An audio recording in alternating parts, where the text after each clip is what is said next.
नमस्कार दोस्तों मेरा नाम है हर्षित कुमार और मैं आज ऐसे मुद्दे पे बात करने आया हूँ जो कि कहीं ना कहीं दिल दहला देने वाली घटना सामने आई है। दोस्तों ये बात है हरियाणा के एक छोटे से गांव से, जिस गांव में मनीषा नाम की एक लड़की रहती थी।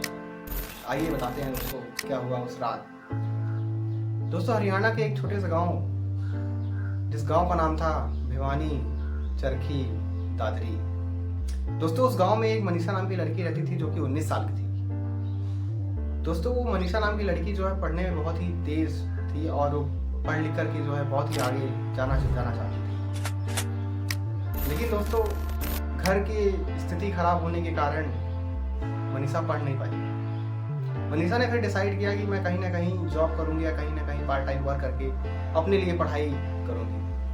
दोस्तों वहाँ मनीषा के घर से कुछ दूर एक स्कूल मनीषा के घर से दूर एक स्कूल था, जिस स्कूल का नाम था प्ले स्कूल।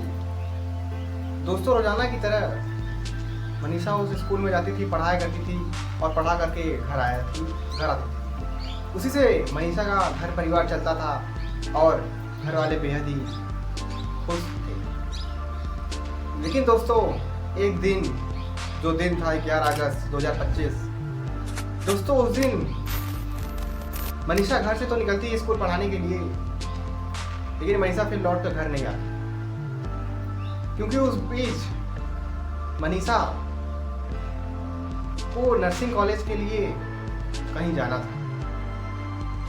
दोस्तों उस दिन मनीषा ने अपने पिताजी को फोन लगाया और वो कहती है मनीषा पापा जी से कि पापा आज मैं घर आने मुझे लेट होगा। पापा से कहकर ये फोन कट कर देती है। मनीषा फिर पढ़ा करके वहाँ से निकल जाती है नर्सिंग कॉलेज के लिए। लेकिन दोस्तों दिल दहला देने वाली बात तो यह है कि मनीषा नर्सिंग कॉलेज पहुंची ही नहीं, क्योंकि रास्ते में ही कुछ दरिंदों ने उस लड़की के साथ ऐसा कर दिया कि आप सोच भी नहीं सकते। मैं आपको बताता हूँ दोस्तों, 13 अगस्त यानी कि 2 दिन बाद मनीषा के घर न लौटने से पिताजी घबरा जाते हैं और घबरा करके मनीषा को फोन लगाते हैं, लेकिन मनीषा का फोन स्विच ऑफ आ रहा था। फिर पिताजी को कुछ डाउट होता है कि नहीं, मेरी बेटी के साथ कुछ हुआ है, असल में कि मेरी बेटी 2 दिन से गायब है और वो लापता है, घर नहीं आई। पुलिस वालों ने सही से जांच पड़ताल नहीं की। पुलिस वाले कहने लगे कि आपकी बेटी किसी लड़के के साथ गई होगी, 2-4 दिन में आ जाएगी। दोस्तों पुलिस वालों ने भी कोई ठोस कदम नहीं उठाया, जिसके कारण मनीषा नहीं गई। दोस्तों फिर 13 अगस्त यानी कि 2 दिन बाद मनीषा की डेड बॉडी मिलती है सिधानी एक गांव में। वहाँ पे थोड़ा सा जंगल झाड़ी टाइप का वो एरिया था। मनीषा की डेड बॉडी वहाँ पड़ी मिलती है। उसके मुंह पे तेजाब डाला गया रहता है और उसकी पूरी बॉडी जलाने की प्रयास की गई है। दोस्तों उन दरिंदों ने यहाँ तक ही नहीं बल्कि आगे भी मनीषा के साथ बहुत कुछ किया। गाइस फिर बॉडी जाती है पोस्टमार्टम के लिए और फिर पोस्टमार्टम से मनीषा की डेड बॉडी घर आती है। दोस्तों जब मनीषा की डेड बॉडी घर आती है तो मनीषा के पिताजी और मनीषा के घर वाले डेड बॉडी लेने से इनकार कर देते हैं।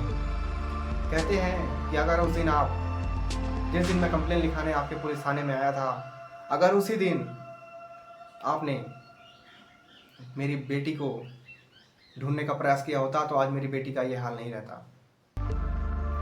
दोस्तों मनीषा के घर वाले और मनीषा के जो अगल बगल के लोग रहते थे, उनका कहना ये था कि मुझे न्याय चाहिए, इंसाफ चाहिए और जो मेरी बेटी के साथ ये दरिंदगी किया है उसे फांसी की सजा मिलनी चाहिए। ऐसी घटना आपके बेटी के साथ, बहन के साथ भी हो सकता है।